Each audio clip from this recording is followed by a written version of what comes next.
Hi, I'm Jimmy Ibbotson. And I'm Lynne Eisaguirre. Welcome to the spring issue of Seafans Video Magazine. Tell them what we got in store for them this time.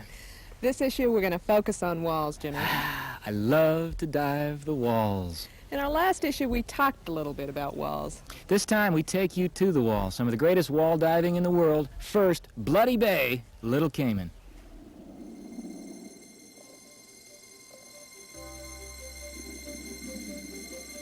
We didn't come to Little Cayman for all-night discos or casinos. We came to dive the walls. We didn't come to Little Cayman for handicrafts and souvenirs. We came to dive the walls.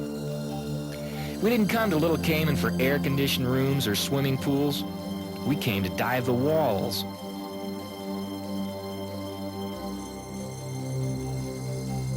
We didn't come to Little Cayman for history lessons or culture. We came to dive the walls.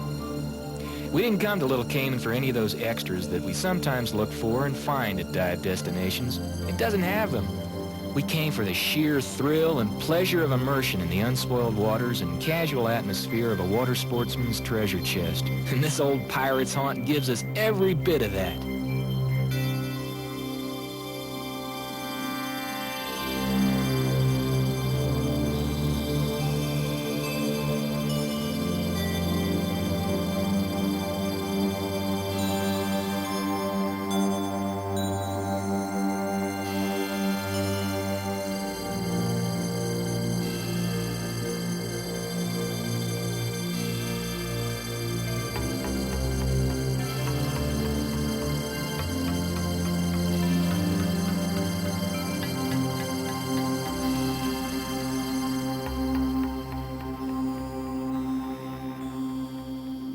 Little Cayman is justifiably famous for its walls, the dividing line between the shallow coral shelf that circles the island and the blue water of the open ocean trenches that lie beyond.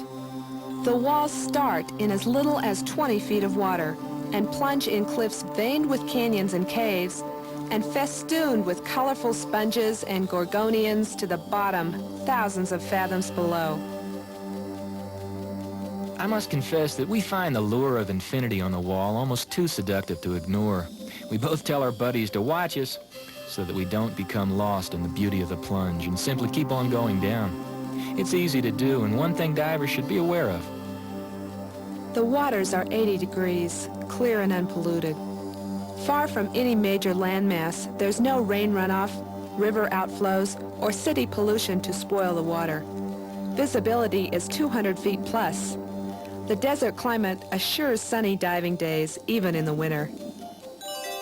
We also come to Little Cayman to kick back, take lazy walks on the beach, nod off in hammocks, and sit on beachfront porches, splash in the water with the kids and the dogs, and watch the sunset from the pier, letting the rest of the world go by on its own time. Perhaps the perfect situation for a sports diver is to have a friend in the Caribbean, on an island surrounded by virgin reefs with a big dinner table and lots of room for his friends. In case you don't have a friend like this, I'd like you to borrow mine. Michael Emanuel, the dive master and host of the Southern Cross Club on Little Cayman. Welcome to Seafans Video Magazine, Mike. Thanks, Jimmy. It sure is nice to have you folks here. Well, it's always good to be in your hospitality. You seem to take care of your guests like friends, Mike. Tell me about your operation. Well, the Southern Cross Club has been here for 27 years as a family resort. It's a small place. But in the last 5 years, we've been open to the public, where in the past it was private. The diving in Little Cayman is really quite virgin. When I first started diving, Little Cayman was in the early 70s, and it was practically impossible to get over here. We had to do everything from rent barges to crossings from Cayman Brac to get over to dive Bloody Bay, where it used to be so scary. We used to wear our dive gear in the boat because we didn't know we were going to sink at any time. First thing I noticed when I started diving with you on Little Cayman is that the reefs are in such beautiful condition. There are so many more fans and gorgonians. It's a little bit different than the situation on Grand Cayman. What are you doing to protect it so that it'll be like this when other divers come? Well, personally, from the club itself, we try and do a real good diver orientation, dive master diver orientation. and encourage people to be very preservation-minded and to be very careful not to damage the reefs with their flippers and so forth.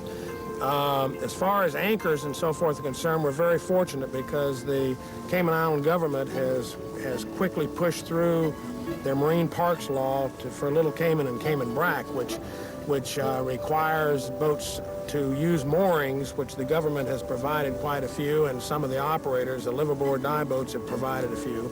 And it's everybody's been working very harmoniously, and it's been great because now there's no anchors dropped in Little Cayman anymore, which is the main thing that damages the reef. Mike, there's really not that much reef here around Little Cayman, I mean, compared to Grand Cayman, is there? No, the walls in Little Cayman come so close to the shore that basically where Little Cayman is a 10 square mile island, we only have about 4 square miles of reef, and that includes close to a square mile on the east end and a square mile on the west end, but the drop-offs are so close. And when you consider the fact that we really only dive the drop-offs and basically 100, maybe 150 feet inside the drop-off is where we basically spend most of our diving, it doesn't leave us much area for diving at all. The reef area may be small, but it seems crammed with marine life. The Cayman Islands Marine Park Law also prohibits spearfishing and limits other fishing within the park boundaries.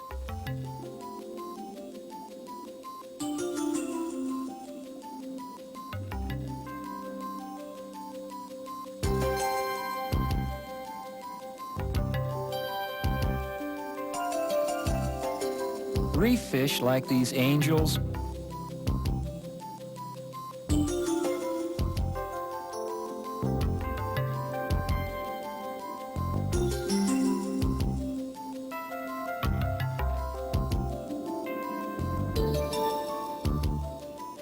triggerfish,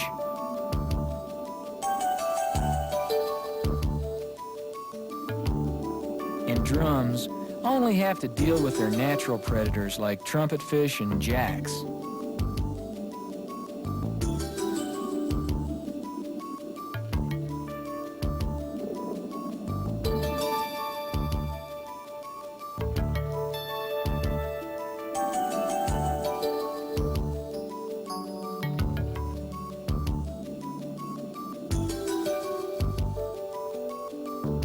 With this kind of protection, the reefs around Little Cayman should continue to abound with delicate corals and sociable fish. There certainly are lots of them now, especially the groupers and hinds that seem to pop up faithfully at our feet on almost every dive, like gentle hound dogs.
These slow and docile members of the sea bass family can grow to several feet in length. Although they're actually fierce predators of smaller fish, they themselves are virtually defenseless against spearfishing in unprotected waters. They can change colors as part of their camouflage act, but their habit of wedging themselves against whatever shelter is available makes them an easy mark.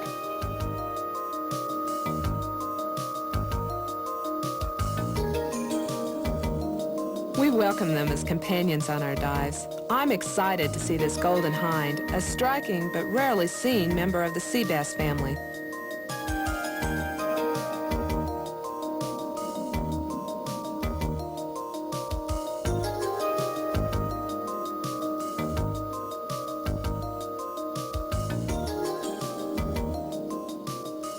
The Cayman Islands lie some 500 miles from Miami, just south of Cuba in the western Caribbean. All three islands, Grand Cayman, Cayman Brac, and our destination, Little Cayman, are actually the tops of an undersea mountain range. Some 80 miles northeast of Grand Cayman and 5 miles west of Cayman Brac sits Little Cayman. Measuring 9 miles long and 2 miles wide, it's a completely flat coral island. The most dramatic walls are along the north shore, and there's also good diving in Preston Bay on the south side. The arid landscape is dotted with several salt ponds and mangrove lagoons. The fewer than 50 permanent residents live happily with a grass airstrip, unpaved roads, and no air conditioning. Much of the island is unspoiled and wild, with iguanas and all kinds of seabirds. Despite its simplicity, Little Cayman offers several good options for accommodations. Sam McCoy's Diving Lodge is on the western tip of the island with 7 rooms that can accommodate a maximum of 14 divers. The lodge has its own diving operation with good accessibility to the North Shore walls. The recently reopened Pirates Point is a small lodge on the southern shore with nice accommodations, a gourmet restaurant, and dive facility. 2 live-aboard dive boats also serve the island regularly. One is the Ports of Call, a converted fishing schooner. The other, Little Cayman Diver, happened to be in between charters during our visit, so I'm able to take a tour with its captain, Bob Bowdy. Off the side over here, we have 2 portholes in the cabin. Great. Alongside, they open for access to fresh air. It was built last year specifically as a dive boat, and it's nicely done, with handy gear lockers, a spacious dive platform that's also a tank filling station, and roomy interior. Bob tells me about diving on the Little Cayman Diver. I think what is special about this boat is the ease of diving. It's real easy to get in and out of the water, and there's not a long ways to carry your gear.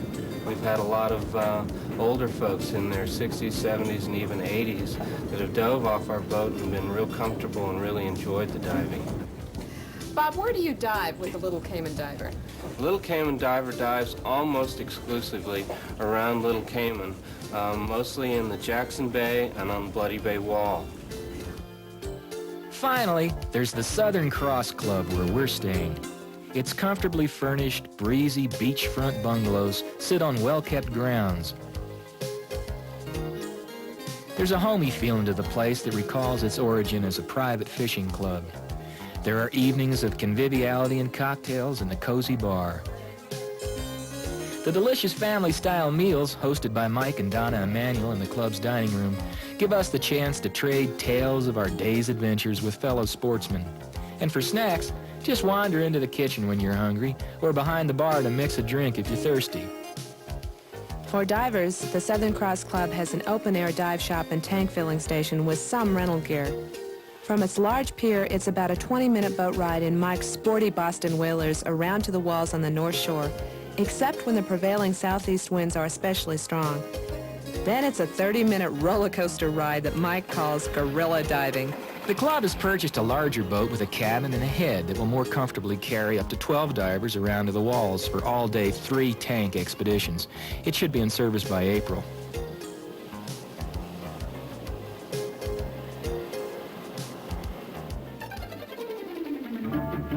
However you get to the walls, they're worth it.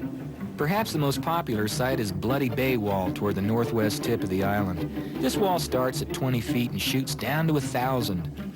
The wall was named for a battle between the pirates and the English, where the bay ran red with blood. The Cayman Islands were visited by Columbus in 1503 and were originally known as the Tortugas because of the large number of turtles found here. The island was settled by the Europeans in the 17th century, but later fell into the hands of pirates after repeated raids. One of the most famous Cayman Island pirates was the inspiration for Robert Louis Stevenson's Treasure Island, Edward Teach, better known as Blackbeard. I don't suppose that pirates dove here, but the caves and tunnels and chimneys give me the same feeling of suspense and fantasy I'd expect from a pirate's lair. And you never know when you may discover gold doubloons or pieces of 8 or a treasure trove of some buccaneer. The entrance to one cavern on Bloody Bay Wall is black and tiny. So I take a deep breath and tuck upside down, head first, to dive in. Without a light, it's dark and gloomy. I can barely see my way as I twist and turn through the chimney. I stifle my wild imagination that pictures pirate skeletons at every turn. At the next corner, my heart stops when I realize I'll have to turn sideways to get through. I try to back up, but Mike is right on my fins. Heart now pounding so loud I'm sure he can hear. I squeeze through, then I gasp in my regulator when I see it. The end of the cavern, framing open ocean too blue to be real.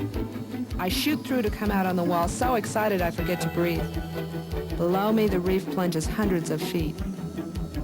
I hang off the wall at 100 feet, suspended in awe, and I remember why I'm a diver.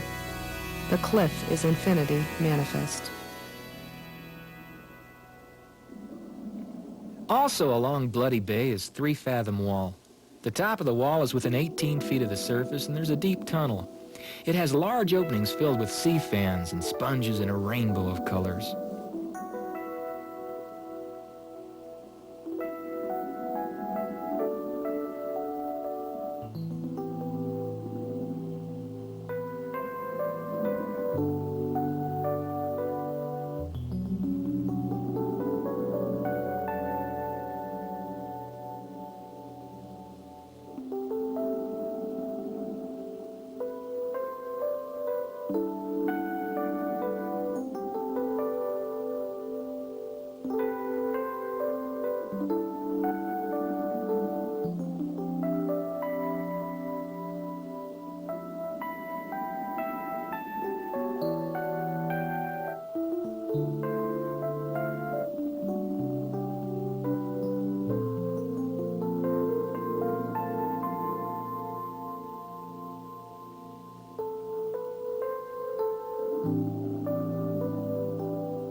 Then there's Jackson's Point.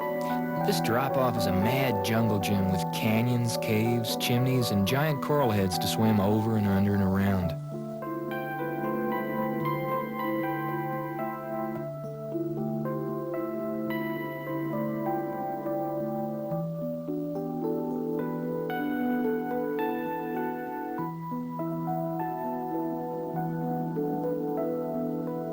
One of my favorite spots is called Randy's Gazebo with a windowed coral pinnacle. This dives a garden of sea fans and corals planted on a wide arch along the wall. It's a shutterbug's dream for unsurpassed framing.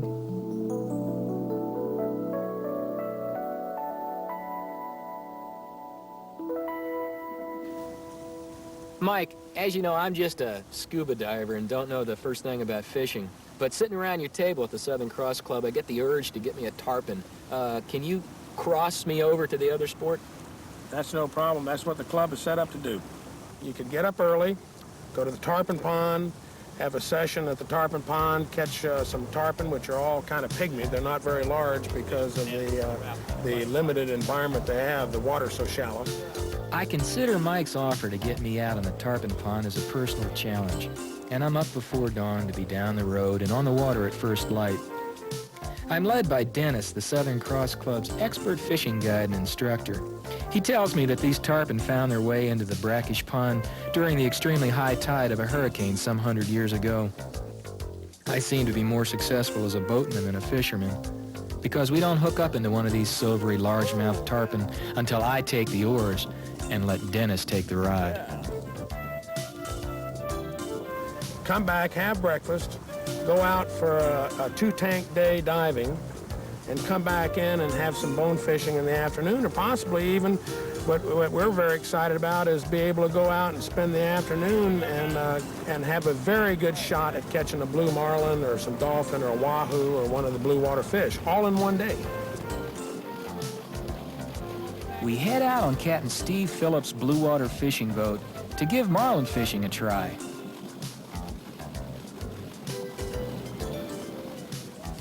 Well, Lynne, that's a week on Little Cayman. What are your impressions of the diving? Well, it's the wall.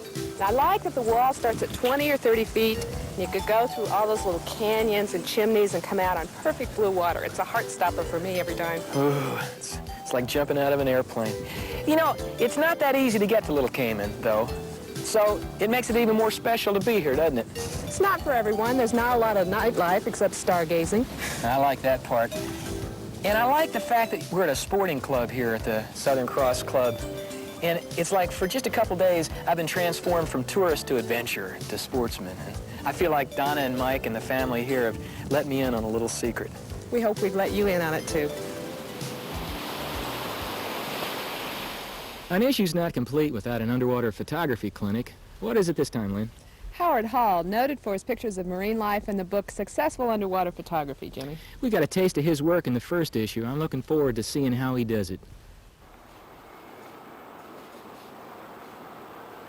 I meet Howard Hall in his hometown of San Diego to see some of his work firsthand.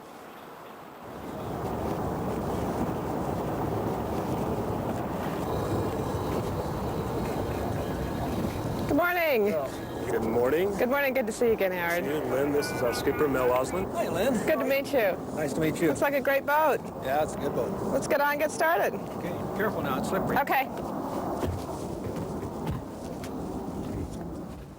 We head out to the Coronado Islands on Bob Cranston's boat, the Betsy M. We're happy to be here offshore from San Diego with Howard Hall. Howard, welcome to Sea Fans. Well, thank you very much. I'm glad to be here. Why don't you tell me a little bit about how you got started as an underwater photographer? Well, I've been involved in sport diving really all my life. I got a job in a dive store when I was in high school and later became a diving instructor. Eventually put myself through college teaching scuba diving and eventually started taking underwater photographs. It's the only job I've really ever had. Did you start out working with still photography or with films? Well, I started with still photography. I started by shooting photographs of things off the coast of San Diego and trying to sell those photographs. Howard, did you have any special training as an underwater photographer, or were you self-taught? Well, there wasn't really any kind of a course that I could take. What I really did was I began studying the photographs. That's really the way people have to learn underwater photography. They can take a class, obviously, from somebody, but the real learning process comes from studying other people's photographs. How did you get started doing film as opposed to still photography? Well, I realized soon after I decided I didn't want to be a marine biologist that the money was really in motion pictures. The budgets for motion pictures were much greater than the budgets for magazine articles. And so I took a lot of the money that I'd made and invested it in building a motion picture camera. One thing that has really impressed me about your work, and especially in your book, Successful Underwater Photography, is the number and variety of large marine life that you have always shot. Do you have a secret? How do you attract all those large animals to you so that you can take pictures of them? Well, I hardly attract them. There's two things. One is that I have the chance to go on to some very unusual places because I do film work, and the budgets for films allow me to go places that sport divers don't get a chance to go. And the other thing is pure dumb luck. And the fact is, the definition of luck is a combination of opportunity and preparedness. Howard, one thing that really impresses me, or I find useful about your book, is the way that you've used different pictures you've shot over the years to illustrate particular photographic techniques. You have a lot of pictures of manta, for example, these famous ones with remoras or with divers. And I especially like the picture that you use with the diver and the shark and the sun in the background. How did you get that particular picture? There was lots of sharks in the area, and I just got below the diver and held him in the sun and set the aperture at f/22, shutter speed at 1/25th with a 15mm lens, and waited until a shark got close enough. This shark looks like he's being intimidating, but the next shot was taken almost immediately afterwards, and this photograph, the diver's actually reaching out and touching the same shark, and it's a pretty friendly situation. This is a photograph of a hammerhead shark, and in the background you'll see numerous other sharks. It's taken in the Sea of Cortez near the Mauriceless Seamount. The hammerheads are real hard to get close to. You have to free dive really to get close to the schools. Bubbles scare the heck out of them, and when you get close to them with scuba, they just turn and run. I do spend a lot of time photographing sharks. This next shot is one I'm real proud of. It's a photograph of a blue shark actually feeding in the wild, natural predation. And it's feeding on a school of squid. The photograph was taken at night. The shark has bitten the squid, and there's ink trailing out of the shark's mouth and out of its gills from where the squid is inking. Mako sharks are real impressive animals. They're probably the fastest shark and perhaps the fastest fish in the ocean. This photograph, too, was taken with a 15mm lens on a Nikonos. I use the 15 and the Nikonos quite a lot because it's quick and easy to handle. The 15mm is so wide that it allows me to get very close to these animals so that I can light them with a strobe and get a little color and a little separation from the background. The biggest of the sharks is this animal here. He's the biggest of the sharks and the biggest of the fish, and it's the whale shark. Huge animal, literally the size of a city bus. They can be nearly 20 tons. This one was very close to 50 feet. This, of course, is a sea lion. These are one of the more playful animals underwater. They're actually very difficult to photograph. Of course, you use a wide-angle lens. You can use a strobe, but because animals are so dark and they move so fast, they absorb almost all the light you throw at them. One of the most important photographs that I've taken is this. It's a photograph of a gray whale. At the time, I believe it was the first photograph taken underwater of this animal. The animal was actually eating kelp, which is an unusual behavior for the gray whale. What is very abnormal for this animal is that it allowed divers to get close to it. What is it that you're going to try to shoot today when we go into the water? This particular area is a real nice area for Garibaldi. Garibaldi is a bright orange fish. It's a lovely animal. They're about 18 inches long at the largest and usually about a foot. Howard, what equipment are you going to be using today to shoot Garibaldi? I could use either the Nikonos or the camera in the housing, but because they don't really move that much and I'm going to be in one place and not having to swim, I'm going to go with this system here. This is a Nikon camera in an oceanic housing, and we've got a 20mm lens on it. 20mm lens is just about the same width as the 15. It's about 95 degrees corner to corner. This is a Nikon with a motor drive, and so you can see through the lens. There's a large prism finder on top, and that way, even with a mask on, looking through it, you can see the whole frame instead of seeing through a very small hole like a conventional viewfinder. I use a real wide-angle strobe, and this strobe produces a beam that's about the same width as the lens. It produces a beam that's about 100 degrees across. Well, I'm anxious to look at some of your techniques under the water, so let's go ahead and go diving. Okay, water ought to be cold. Hope you enjoy diving in dry suit.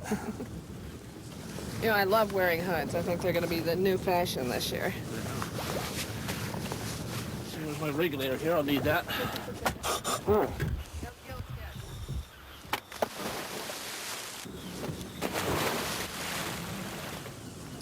Thank you, Val.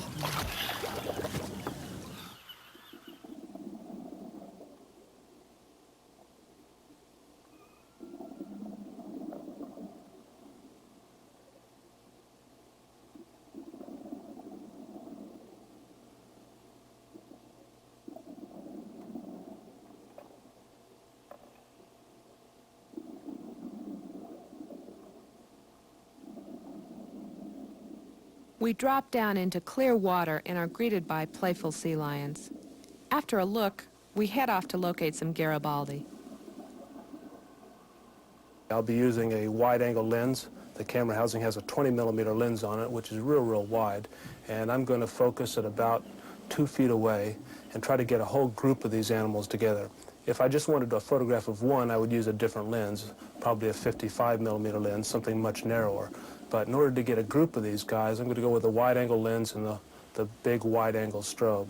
And we'll shoot it at kind of an upward angle, and we'll find some Garibaldi that are feeding on a sea urchin, so there'll be a group of them, and try to balance the strobe light with the ambient light in the background.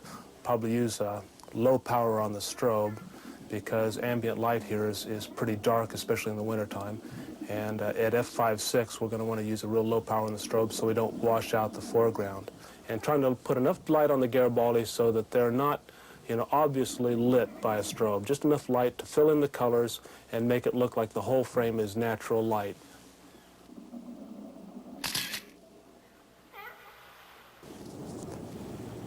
The one thing that an underwater photographer needs more than anything else is time in the water.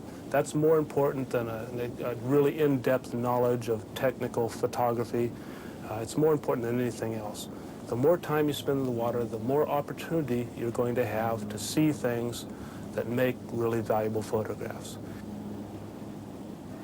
One of the lovely things about underwater photography is you can do it almost anywhere. You don't have to go to the Red Sea or the Cayman Islands. You can do it just about any place that a diver can go diving. And in this photograph, you're looking at a pair of blood sea stars, and they're in the act of spawning. They stand up on their tiptoes and release gametes into the water. And I shot this photograph on a beach dive right off La Jolla Cove. It seems like there's really two kinds of photographs that sell real well. Either photographs of things that are very, very common, things that people see and recognize and can relate to on a regular basis, things like starfish and animals they see in zoos like dolphins. Dolphins have an anthropomorphic quality to them. They're intelligent animals. They have very large brains. Everybody knows this. They appear in TV shows, and they have smiles on their faces. Moray eels are a common animal that everybody's familiar with, and I like this photograph a lot because the morays don't have the threatening expression that you usually associate with moray eels. This pair seems to be smiling, and people like this photograph because of that. The other kind of photograph that sells real well are things that are extremely unusual, people almost never see. The interesting thing about the shot of the manta with the remoras is it has some kind of anthropomorphic quality to it that people really get off on. I shot a lot of photographs of divers riding on manta rays, and quite a few of them have been published, but none of them had anywhere near the impact that this photograph had. So that's Howard Hall on wide-angle photography of large marine life. Our own photographers, John Evans and Scott Ogle, have been focusing their lenses for a close-up profile of some small underwater creatures. Sea fans, the graceful reef inhabitant from which we take our name. Are they animal, vegetable, or mineral? Well, they're some of all three. The fan is actually a colony of coral polyps. Many hundreds or even thousands of the tiny animals may make up a single colony. Sea fans are the dancers of the reef, thanks to the mineral nature of the axial skeleton that supports the polyp colony. Like all gorgonians, they produce tiny pieces of calcium carbonate called spicules. These mineral bits are embedded inside the living tissue or polyps that form each sea fan colony. The flexible nature of this skeleton gives the name sea fans to the animal and characterizes it as a soft coral. Like all corals, the sea fan is a voracious and efficient carnivore, catching plankton with its tentacles. Unlike hard corals, however, which generally feed at night, its tentacles are extended during the day. Most corals feed at night because there's more plankton and less competition for the food then. But the sea fan compensates for being a day feeder with its versatility. It plays host to algae, plants that inhabit the tissue of the polyps. The algae photosynthesizes, using the energy derived from sunlight to turn water and carbon dioxide into food for both the sea fan and the algae. The symbiotic relationship between the algae and the fan produces a natural balance and mutuality. For divers, sea fans can serve as a navigational device. One way you can tell which way the current generally flows underwater is to inspect the sea fans. These flat chelonians grow to present their face to the current, perpendicular to the flowing water. Sea fans are important members of the reef-building community. Although not technically reef builders, the sea fan spicules may contribute to the sand or be cemented in the reef structure itself. They also provide hiding places for fish, like these snappers and grunts. Crinoids or other creatures also like to use the flexible sea fan as a convenient place to filter feed. So the next time you're diving where the purple, red, green, and brown colors of the sea fan splatter the reef like a watercolor rainbow, take the time to examine our logo close up and learn more about the graceful dancer of planet ocean. Lynn, I think maybe my favorite diving is when I'm drifting aimlessly along one of those great walls on Grand Cayman, or now Little Cayman. But you know, Jimmy, our featured destination in this issue, that little place out in the western Pacific, has such big walls that it gives a new meaning to the term.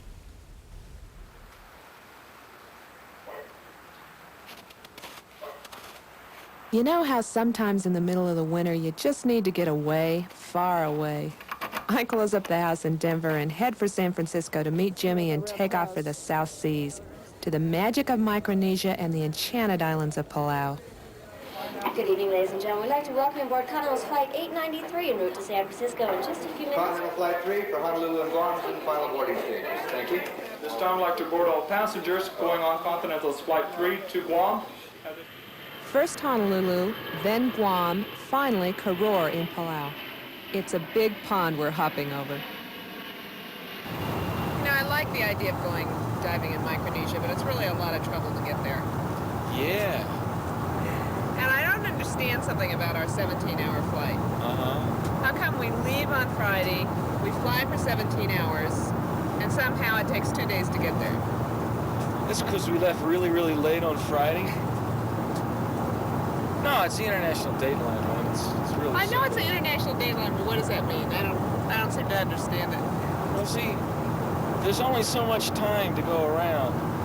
And with the Earth moving as fast as it is, it all gets piled up against this dateline.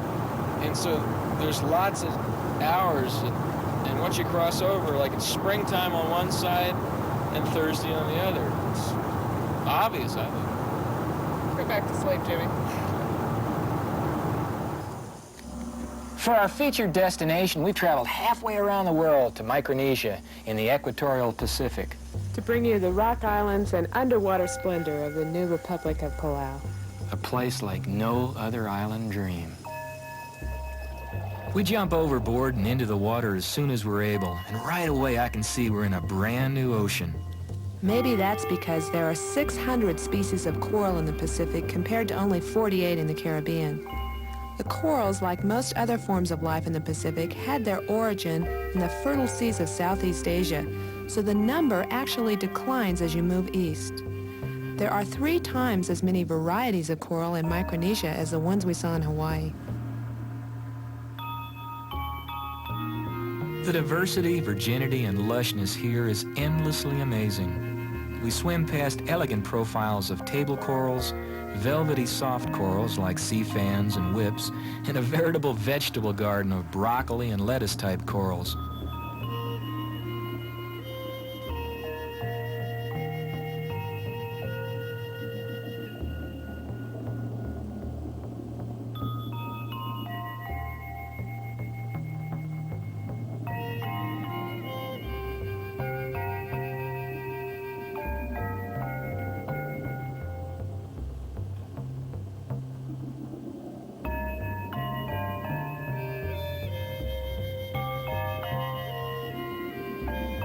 And there seem to be colors here that I've never encountered underwater before. The variety of other marine life is also profuse. I see my first Moorish idols, colorful butterflies, more anemones than I've ever seen before, bright clownfish, schools of tangs, strange boxfish.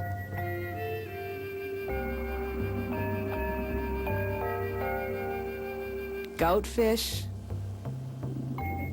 and several kinds of starfish.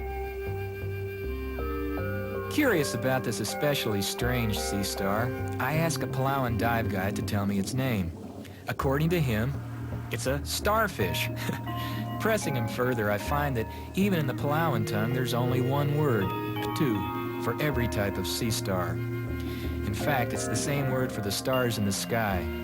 I guess when you have the creatures, who needs the words?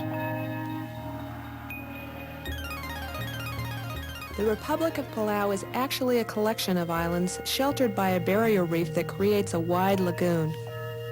The islands present some of the most varied physical environments in the world, with the scattered rock islands made of limestone, The largest island where the airport is located, Babeldaoop, with its volcanic interior, and coral atolls. The population centers and hotels are located in the Central Island group. The dive sites are found in the surrounding barrier reef, and the best ones seem to be to the south, about an hour's boat ride away. We're staying at the southern end of Irakabasong, linked to the island of Koror by a long bridge. Our hideaway is a jewel-perfect resort called the Palau Pacific. Built on the site of a former Japanese seaplane base, it has a man-made beach, a large swimming pool, tennis courts, and 100 luxurious air-conditioned rooms. Food here is unforgettable because of its freshness and unique presentation. Sashimi and other Japanese and Pacific specialties highlight bountiful buffets in the open-air restaurant almost every night. And before dinner, you could take a sunset cruise.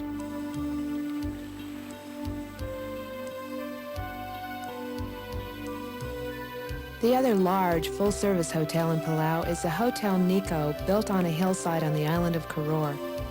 It features a picture postcard view of the Rock Islands. There are several other small hotels in Koror and guest houses or rooms to rent throughout the other islands. One of the advantages of the Palau Pacific is that it sits right on the water with its own dock. It also has its own dive operation, but other dive operators like Fish and Fins and the Palau Dive Center will pick you up right there too. We're diving with Francis Tabrinon, owner of Fish and Fins and one of Palau's pioneer divers. Good, good. Hi, Francis. It's beautiful here in Palau today. Can you tell us a little bit about what we can expect in our dive? Well, you know, the wall is started at 5 feet of water. And sometimes when the tide goes down, you can stand on top of the wall and jump into the water.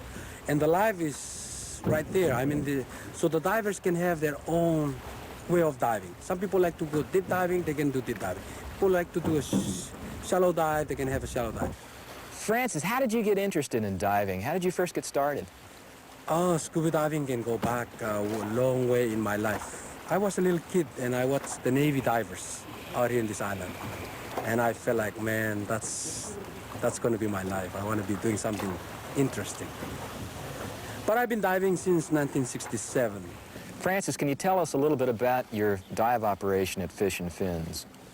Okay, right now I have about 6 boats and 3 big boats and 3 small boats. When I talk about small boats, they can take 2 to 4 to 5 divers. The big boat can take 6 to 10 divers. So that means we can have a lot of people going diving, but different places. At the same time, each boat have 2 people on board. One a captain and one is a diving guide. So people can have their own personal diving guide. We've dived the big wall at Grand Cayman and the 3-fathom wall on Little Cayman, but I understand we're in for a big treat here in the Palauan waters. The local name is called Ngamalis Wall, and we tend to call it the big drop-off because it's a great wall. It started at 5 feet of water and vertical drop down to about 3,000 feet, yes.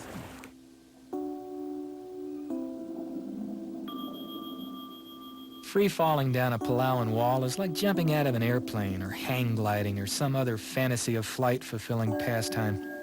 But outcroppings of encrusting coral, sea fans, bushes of soft coral, and clouds of reef fish connect me securely to planet Ocean.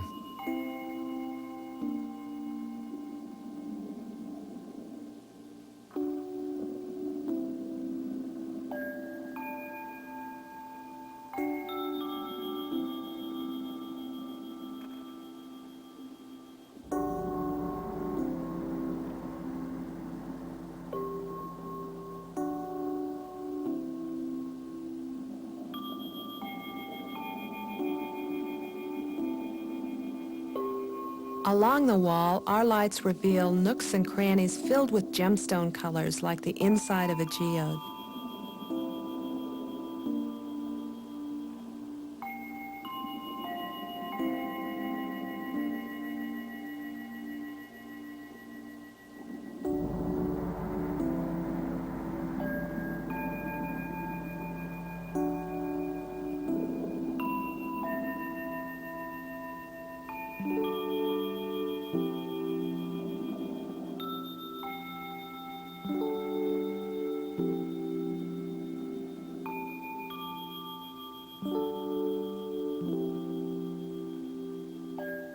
Sometimes I enjoy just hanging motionless above the abyss and surveying the colorful mix of creatures along the wall.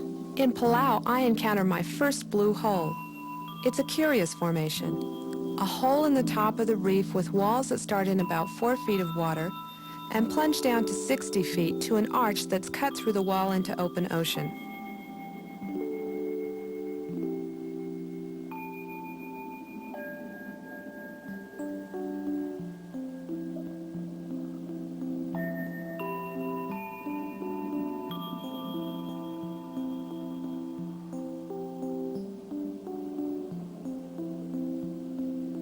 Each wall that we dive in Palau is dramatic. Blue run, big drop-off, and short drop-off. All are worth making a part of your Palauan dive itinerary.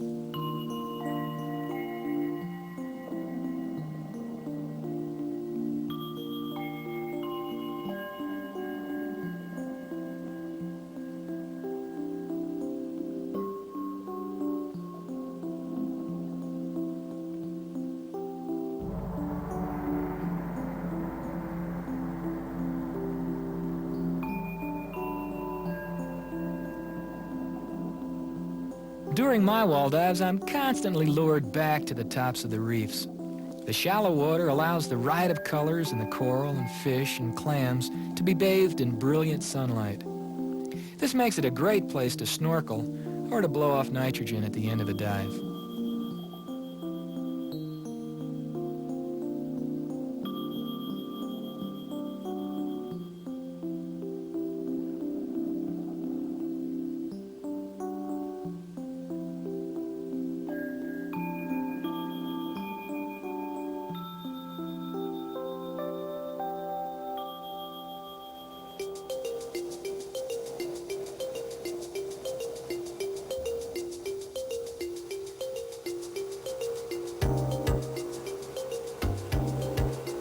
Although the boat ride to where the best dive sites are is long and bone-jarring, the trip through the mushroom-shaped islands is beautiful.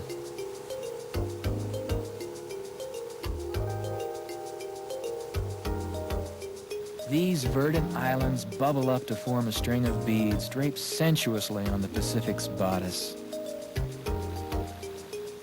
They're formed when limestone is cut away at sea level by shellfish known as chitons, which feed on algae growing on the limestone surface.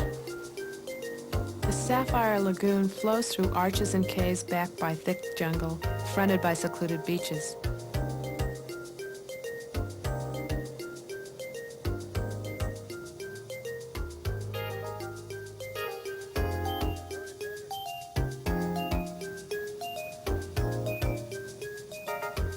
Some of the islands are actually available for rental from the tourist office. You can have your own island for a vacation. Sometimes the passage is so narrow it resembles a jungle river, more like the Amazon in the Pacific. The ride back also affords the opportunity to view some island history, like this Japanese wreck from World War II. In 1944, a bitter air battle was fought over the islands as the Americans sought a base from which to launch their attack on the Philippines. Some of the resulting wrecks are now prime dive sites.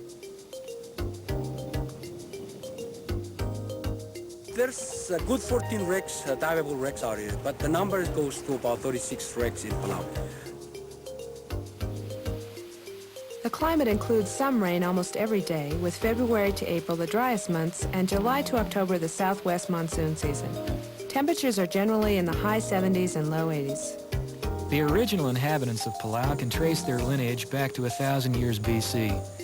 But Spanish and German colonists controlled Palau in the 19th century, and the Japanese seized Micronesia from the Germans in 1914.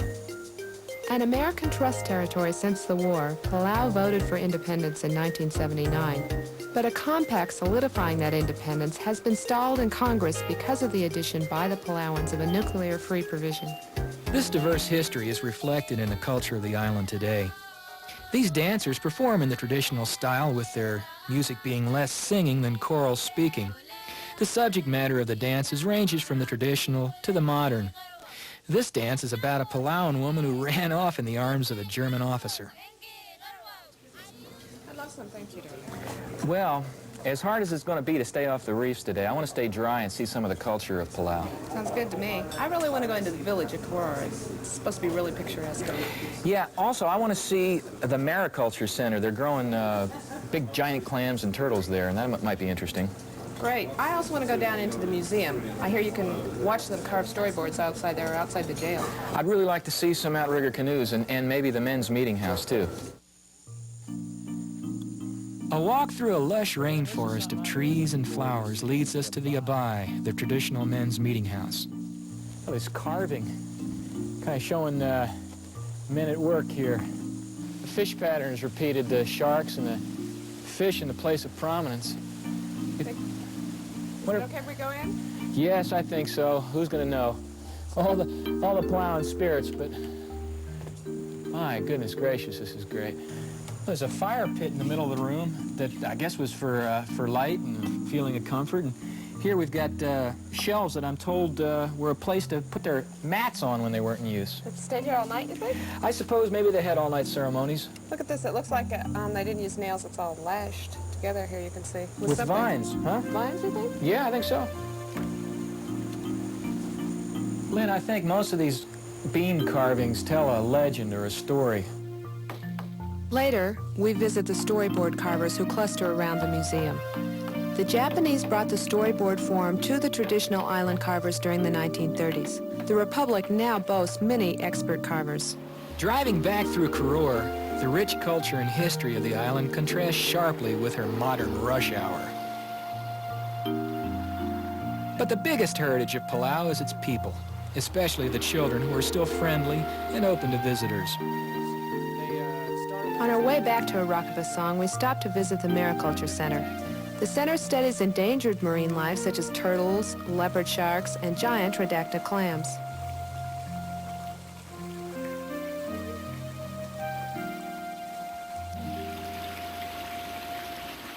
And as I understand it, the different colors in the clams are due to the different algae that inhabit the mantle of the clams.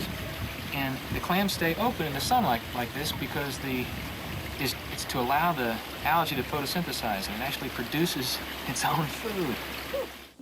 There are spots in the midst of the rock islands where you can find these giant clams.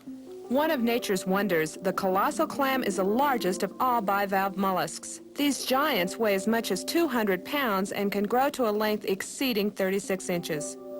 They've inhabited tropical seas for 200 million years.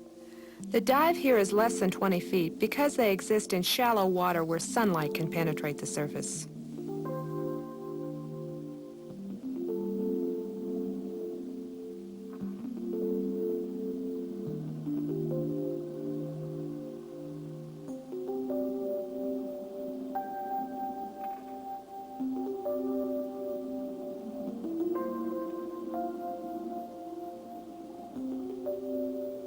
Yeah, the clams are fascinating, Lynn, but one thing I came here for is the sharks. They've been teasing at the fringes of our senses on almost every dive. But now, Francis takes us to the blue corner. The interesting thing about the blue corner is the excitement comes when the tide is coming in the morning. The wall is vertically dropped down to about 3,000 feet. The ocean current comes right hit the wall and pulls up. So I think they bring a lot of planktons and a lot of other things that we don't see with naked eyes. It's a chain reaction. The small fish comes in, the big fish comes up, and then the bigger fish comes on, and the sharks are feeding the rest. At the corner, the sun's climbing and strong currents are running. We drop down the endless vertical wall in a blue-gray vortex of open ocean currents swirling with schools of tangs, jack, and barracuda. Suddenly, from the gloom below, they emerge, dull shapes, sharpening into form and circling all around us. The sharks we came to find. White-tip reef sharks like these generally hunt at night. During the day, they usually sleep under overhangs unless the feeding opportunities are good like today, when we find them active on the reef.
These gray sharks are part of the largest family of sharks, the requiems.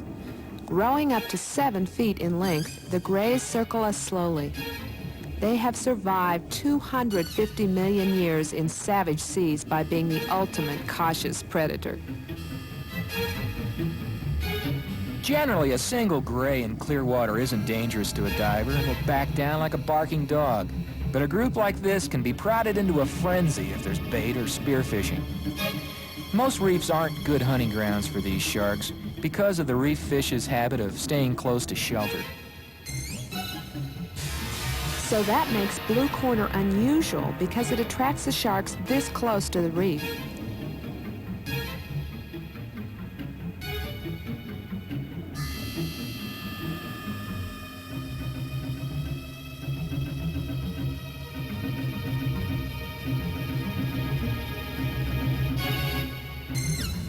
Generally, gray sharks prowl in open water or far down the drop-off in the eerie half-light of the deep reef.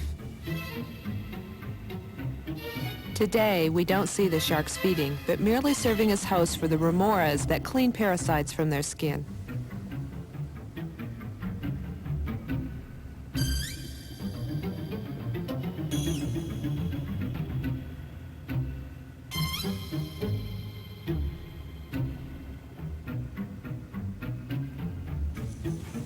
Jimmy, I think the thing that's so special to me about Palau is that it's just as glorious above the surface as it is below the water.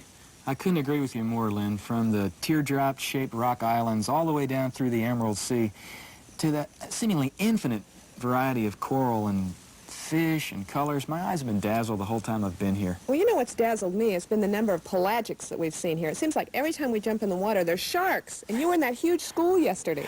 I've never seen anything like it. Nor have I ever seen an island where the people seem as pleased and proud of their culture and heritage as the Palauans do.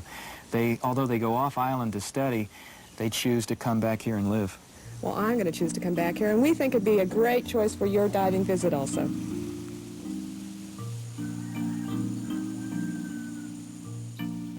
For our equipment review this time, we thought we'd take you right to the source. To DEMA, the Diving Equipment Manufacturers Association Trade Show. We can get our first look at some of the new products available to us in the year to come.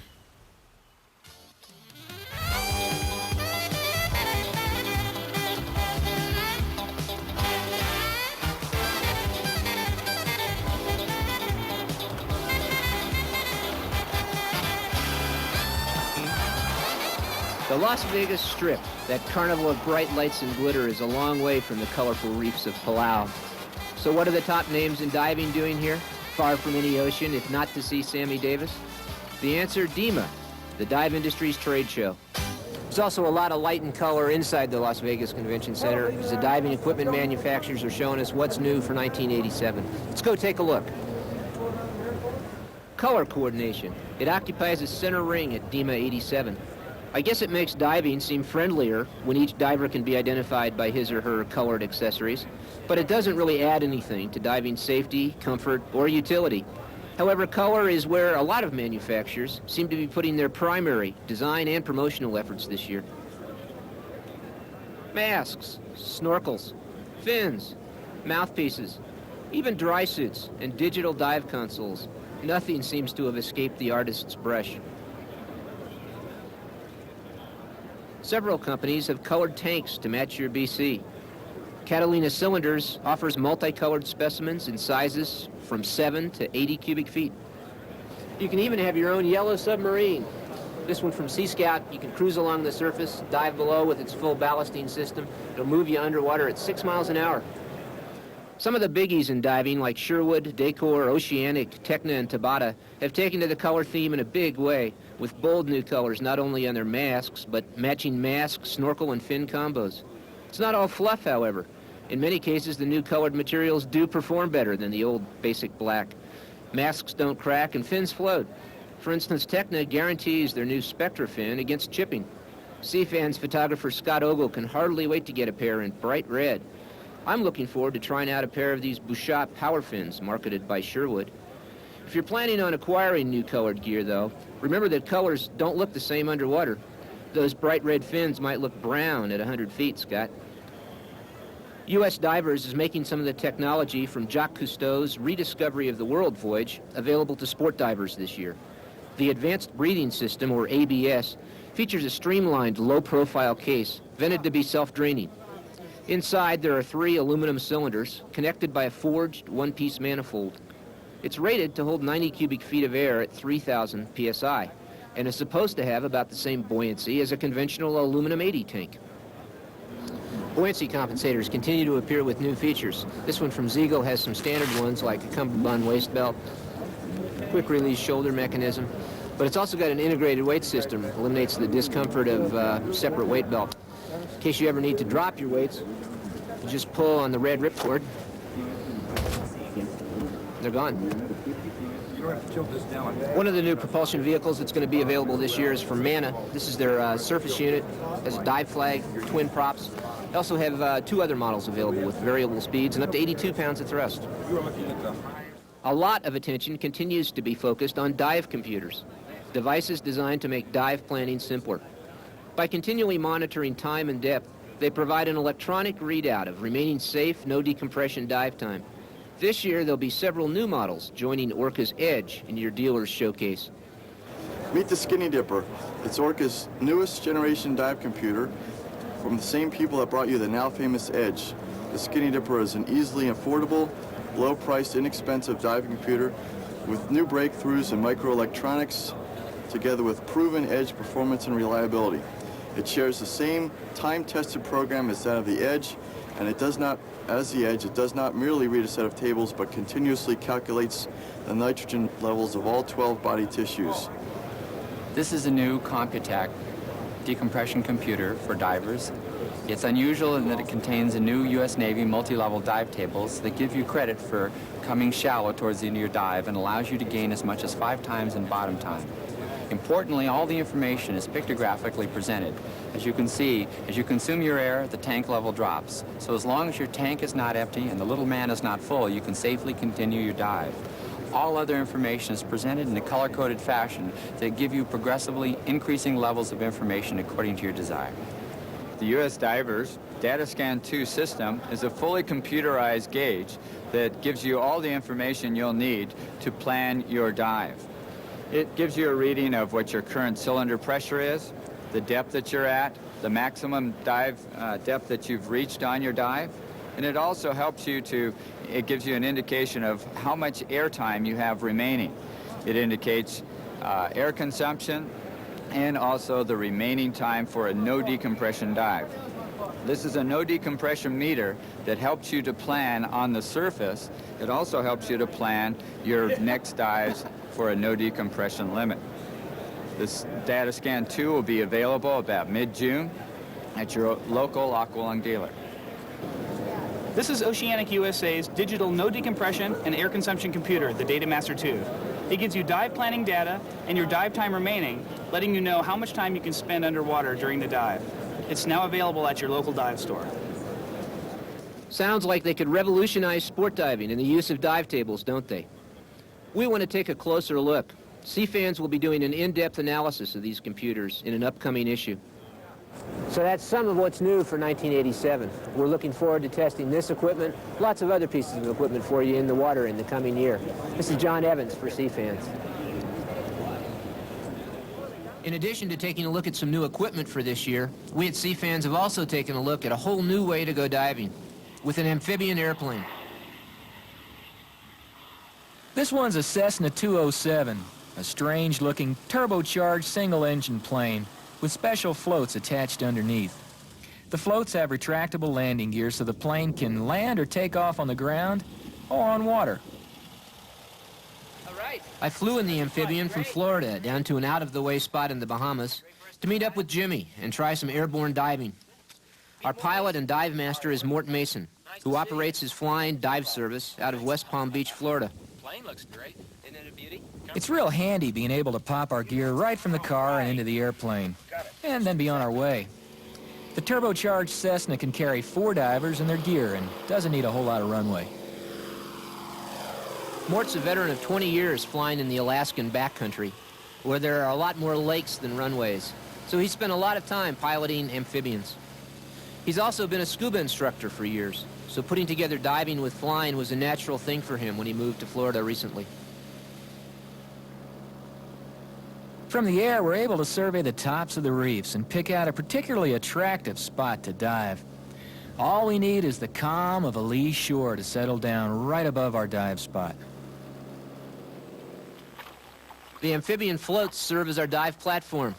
They have compartments that hold tanks, and they provide space to assemble our gear. I found it a little easier to don my tank in the water than on the narrow float.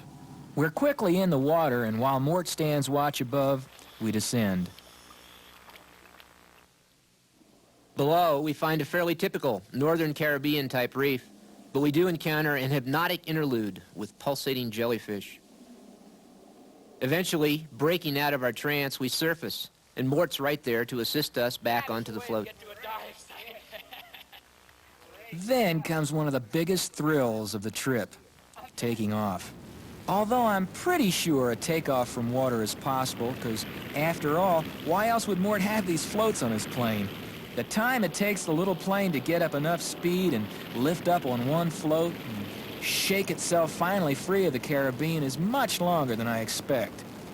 An island that marks the end of our aquatic runway seems to have gotten much too close. And just in time, the water releases its grasp and we lift off over the beach.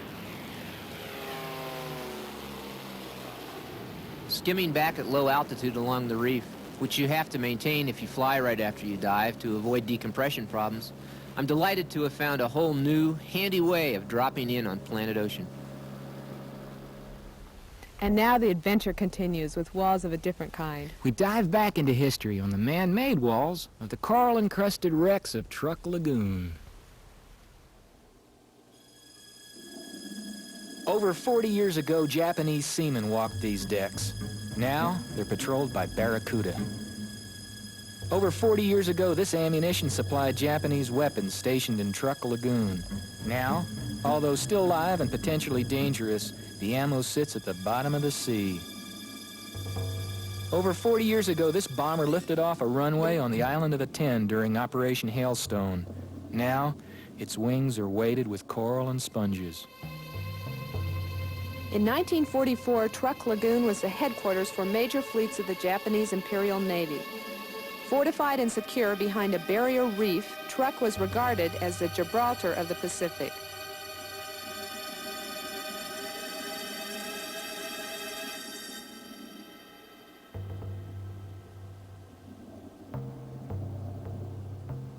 Then, shortly before sunrise on February 17, 1944, the U.S. Navy launched Operation Hailstone.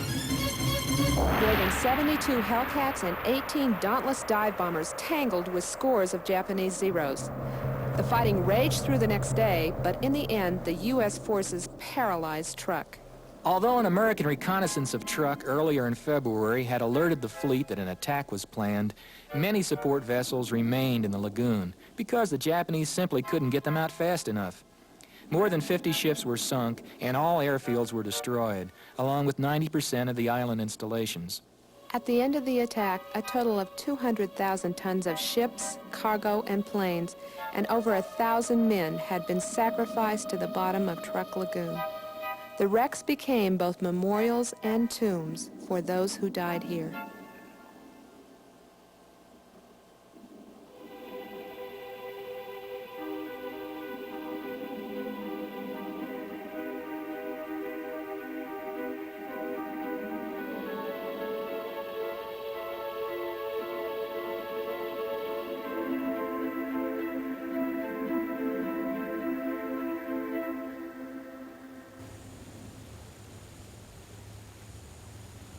On Truk Lagoon, the Hellcats and Zeros and guns are silent now, but below the surface, the sunken ships and airplanes have created a world of eerie beauty.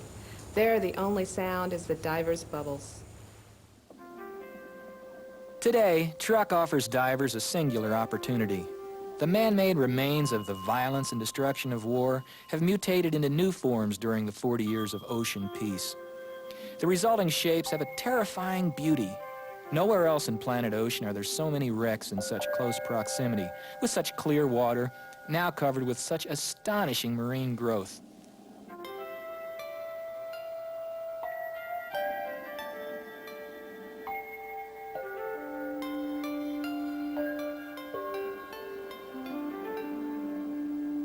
And these wrecks are loaded with all the equipment necessary for ocean transport of that time. A rare treat for divers used to settling for stripped-down wrecks with portholes and insides pilfered by scavengers. Located 600 miles southeast of Guam, Truk Lagoon covers 823 square miles and is almost 40 miles across at its widest point. Encircled by one of the largest and longest barrier reefs in the world, the lagoon holds a cluster of islands, actually half-submerged mountains, as well as a captive fleet of World War II hulks.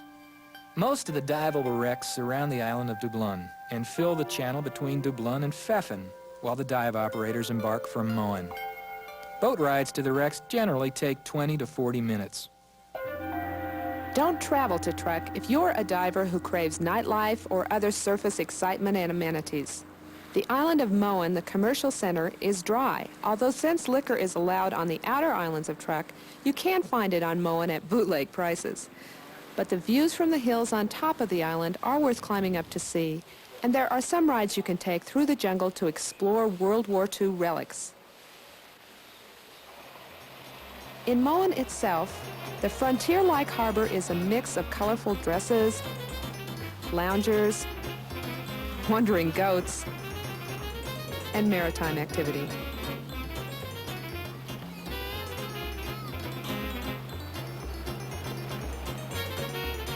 Adventure travelers can board the island field ship here for extended trips to the outer islands to see Micronesia as it was. The port also hosts an open-air market where fresh coconut offers a refreshing drink. It's a good place to catch a taxi. And all the taxis here, of course, are trucks. The only full-service hotel here, the Truk Continental, sits on the southern tip of the island of Moen. The hotel provides a picturesque setting, but the facilities are a little time-worn, so don't expect luxury accommodations or gourmet food. Another option for diving Truk is the Thorafin, a large live-aboard dive boat that carries divers to the wrecks and small outboards. The experienced local dive operators like Clark Graham of Micronesia Aquatics or Kimio Isaac of Blue Lagoon pick up divers at the Hotel Continental Pier and take them to Truk's main attractions, underwater. Our first dive on Truk is Eisaguirre Maru, whose masts and king posts extend almost to the surface.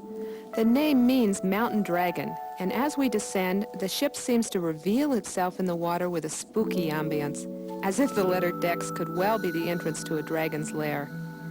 Yet when we're on the deck, it's surprisingly well lit, with easy access to the holds that still contain trucks, airplane engines, and boxes of ammunition and warhead detonators.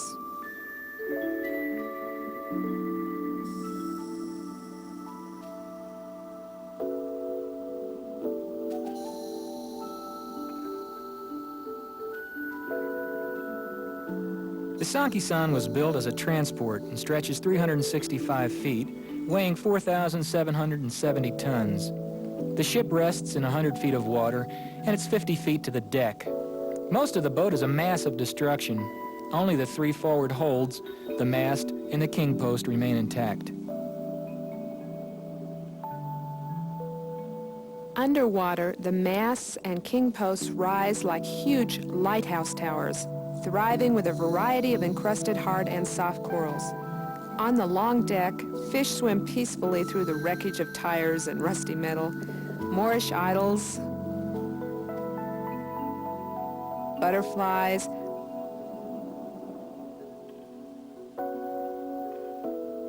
a barracuda with a cleaner fish, and black mask yellowfish.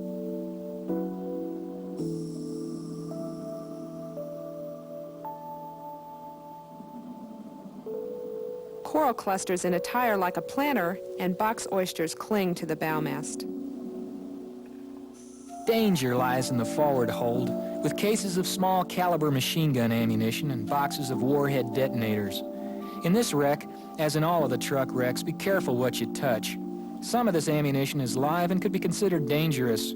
Always ask your guide if it's safe to handle it. The second hold contains 4 badly deteriorated trucks, radial airplane engines and cowlings, tin cans, and even beer bottles. 6 more trucks rest on the deck adjacent to the first hold.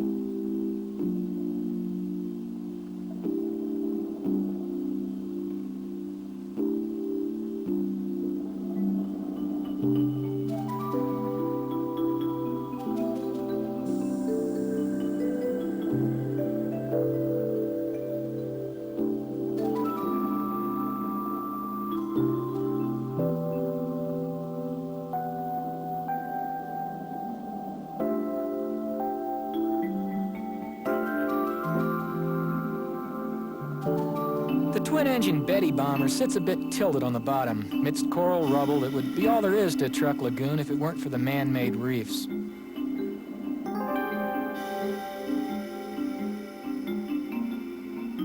It's an entertaining dive with a working hatch now encrusted with coral like a wreath.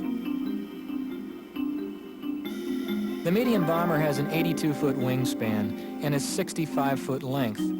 It rests in 65 feet of water.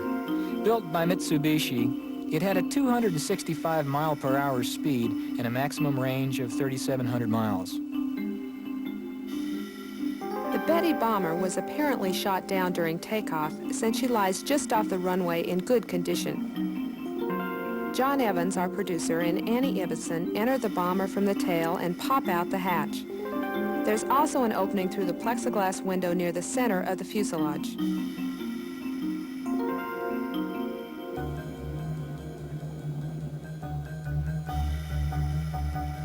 The cockpit area took the crash intact. The engines were ripped off during the crash and are strewn 200 feet away from the plane. Stingray, one of our dive guides, springs out from behind the Betty bomber with one of the small cannons scattered near the plane. Be aware that the lagoon has been designated an undersea monument. By law, all artifacts are protected from souvenir hunters. Before taking us out on his boat one day, Clark Graham of Micronesia Aquatics pauses to tell us about the island. Clark, how did you originally come to Truk Lagoon? Well, originally I came in 1966 with the Peace Corps, and my job was teaching English in the schools here. I actually started diving in 1973. Why don't you tell me a little bit about your own operation with Micronesia Aquatics? Okay, our standard boat is the 22-foot fiberglass boat called an Islander, and we take up to 6 people on that boat. We normally go out and make 2 dives a day, leaving at 9 o'clock. We always have a dive guide who will dive with you. His job is to show you the wrecks, help maximize your underwater time. He's there to assist you. We have 2 Islander boats. We also have a 26-foot fiberglass boat with a glass bottom, and we have access to larger boats should larger groups be interested in coming. Clark also says the rainy season is from June through September, and the calmest time of the year. You can usually reach all the wrecks during these months. But increased plankton can reduce the visibility to around 50 feet. From October to May, northeast trade winds increase, sweeping the wrecks clear of plankton. During this period, visibility may exceed 100 feet, averaging 60 to 80. But the trades can build to 40 knots, making the water so rough that, as we found, some wrecks, like the Shinkoku, are unprotected and unreachable. I know that you've been diving all over the Pacific. What to you is special about Truk Lagoon? Okay, well, certainly the fact that these ships were part of World War II, the history, the historical aspects of these ships make it unique. Also, the realization that there will probably never be another Truk Lagoon, another area, another war where ships will be sunk in this situation. The ships are finite. Someday these ships, with the growth and with time and with deterioration, we don't know when that will be, but sometime they will deteriorate and they will be gone. And it's the finiteness and the opportunity to experience something at its best About 1972, several articles appeared about Truk Lagoon, and at that time, the legislature declared it an underwater monument museum. So prior to any large groups or even a few individuals getting here, the wrecks were protected by law, and it was illegal to remove anything, which was very good.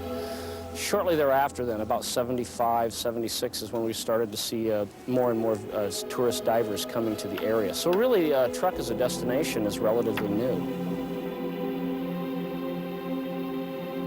Our favorite dive in Truk is the Fujikawa Maru. The ship is a sunken cathedral. The foremast forms a silhouetted cross, a marker for this ghostly graveyard. And the king post explodes with a colorful maze of gorgonians, soft corals, and sponges as tiny fish crowd the mast in a halo. Along the side and bow, the awesome size of the vessel reveals itself, a phantom. A man-made wall gnarled with coral and sponges leads to the anchor line, still intact, but wildly decorated with soft coral and sea fans. The ship has been conquered by the relentless march of sea life. Named after the Fuji River, this armed cargo aircraft ferry is one of the largest in the lagoon, weighing in at 6,938 tons and measuring 434 feet. The ship rests upright. The dive is 50 feet to the bow and 120 to the bottom. At 110 feet, there's a large hole where a torpedo struck. The boat is so huge and filled with artifacts that it's well worth more than one dive, but it sits in unprotected waters south of Dublin. Rough weather and currents can make it less accessible and more difficult to dive than many of the wrecks.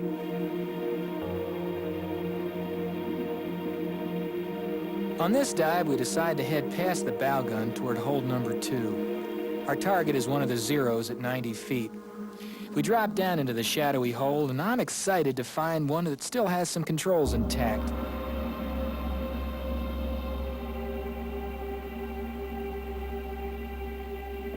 Lynne gives me the honors, and so I jump in to see how it feels.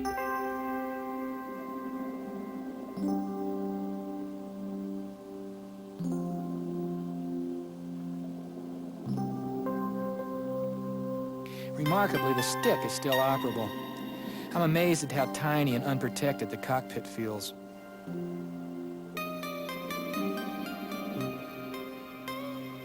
Back on top, we still have some time to explore the soft coral gardens that fill the corridors and passageways. The tall examples of the soft coral Dendronephtha are the largest we've seen. And in fact, scientists studying the corals on these grand metal reefs have noted that they're growing faster and larger than anywhere else in the world.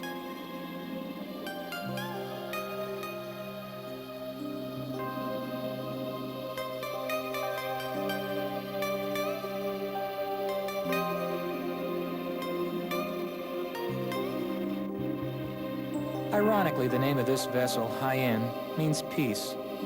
For some strange reason, this turned out to be our least favorite dive. Resting on her port side, she was disorienting, visibility was poor, and the coral growth was slim. Originally a passenger ship, she was converted to a submarine tender. The name still boldly proclaims its purpose on the starboard side of the bow, in both English and hiragana. The Hyen sits at 50 feet to the bow and 110 to the bottom. She weighs a massive 11,620 tons and is 510 feet long. Two large four-bladed propellers rest at 90 and 100 feet. A variety of china dishes lie next to the 8 periscopes in a companionway. The superstructure is huge and filled with a bewildering maze of corridors and rooms that lead into the center of the ship. The ship is curtained with green algae known as halamida. As in all the Truk wrecks, these plants drape the ship's masts, sprout from the ladders, adorn the guns, lace the beams, and grow in abundance on the decks. Scientists have discovered more than 100 species of green, red, and brown algae in these wrecks, including 15 previously unknown in Micronesia.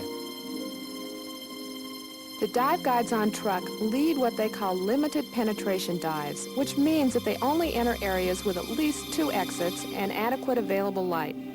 Just swimming along the corridor is disorienting enough. We can understand why the guides generally discourage deep penetration. One afternoon, we dive into the light of the Dainahainu. The name means circle of the sun, and its meaning survives for us with the sunlight streaming through the Grecian columns of this overgrown garden. Wild-growing soft corals cling to the lattice of the superstructure that now looks like a gentle gazebo. It's a marked contrast to the high end.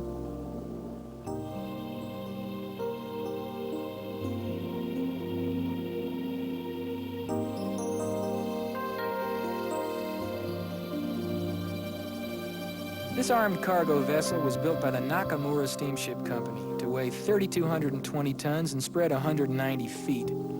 The bow is at a shallow 6 feet underwater, and it's only 60 feet to the stern propeller. It lies upright, facing northeast. Locals call it the gunboat. There are a number of artifacts in the forward hold, including pots and pans, shoes, a radio telephone, and some enameled dishware.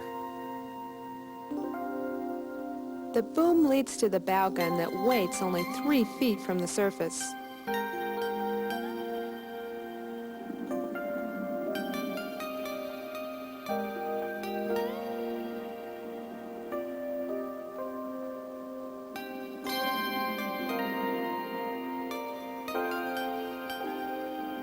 Large windows frame the forward hold.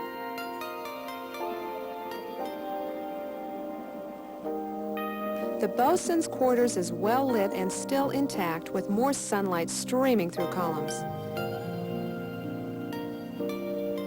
But beyond the forward hold, her hull is torn apart and the stern is a mass of mangled, unrecognizable wreckage. Yet the wreck is a study in marine biology with a never-ending variety of corals, including white coral with long feathery polyps, brain corals, bubble corals, broccoli, cap corals, and table corals.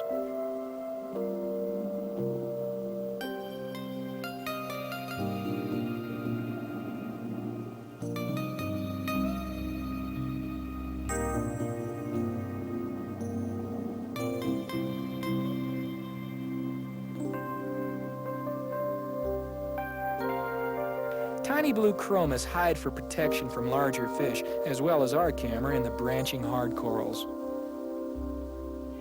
So Truk sits, the peaceful lagoon that became crossroads of Pacific commerce and history, the most populated of the Federated States of Micronesia. And yet, underwater, the march and swirl of commerce and history has been stopped, with only the ocean's inexorable processes at work now, leaving diving's most alluring and awe-inspiring time capsule, the man-made walls of Truk Lagoon. Well, Lynn, I guess that about wraps it up. I sure had a lot of fun putting this issue together, although some of it was just a little bit off the wall. Jimmy, your jokes are getting worse. Yeah, but the destinations are improving with each issue. We're going to come back next time to Micronesia again, to this lovely island called Ponape. In between now and then, if you have suggestions about places you'd like to see us go diving or new features for sea fans, we'd love to hear from you. So until then, I'm Jimmy Ibbotson. And this is Lynne Eisaguirre. Bidding you a Ponapean farewell. Kasaleli!